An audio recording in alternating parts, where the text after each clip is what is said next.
коллеги, прежде всего я хотел бы вас поздравить с наступающим праздником, с Днем России, пожелать вам больше патриотизма, уважения к своей родине, успехов во всех ваших делах.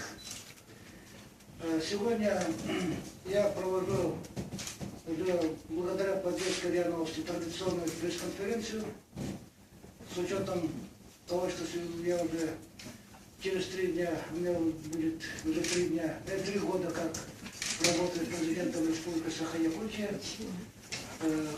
За это время есть над чем подумать, итоги промежуточные подвести, делать определенные выводы для дальнейших действий как руководитель субъекта Российской Федерации.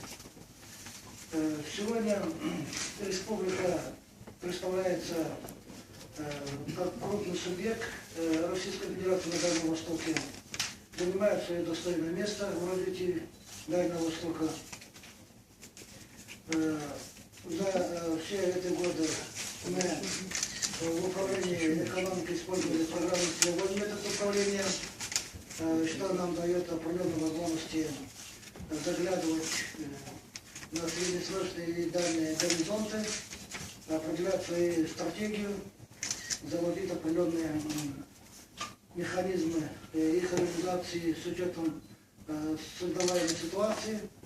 И, конечно, здесь, прежде всего, для нас является основным документом нашей системы развития разновидности республики до 2020 года, программа развития до 2025 года и основные направления до 2030 года, которые полностью соответствуют тем или иным требованиям программ, которые приняты на федеральном уровне, и, соответственно, стратегическим планом не совпадают с основными параметрами государственной программы развития Дальнего Востока и Байкальского региона.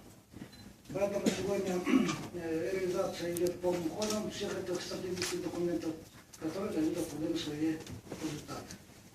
И, соответственно, сегодня об этих вещах мы можем говорить по разным направлениям, которые сегодня явно наглядно видны, и при этом они соответствуют тем или иным установкам президента Российской Федерации, которые заложены в майских указах прошлого года.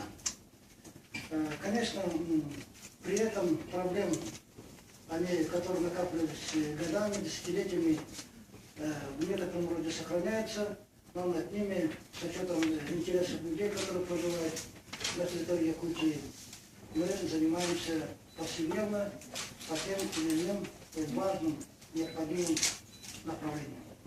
Поэтому сегодня при нашем разговоре я хотел бы отвечать на те вопросы, которые вы зададите, с учетом всего этого. При этом, конечно, должен четче и более конкретно представлять, над чем работает Якутия.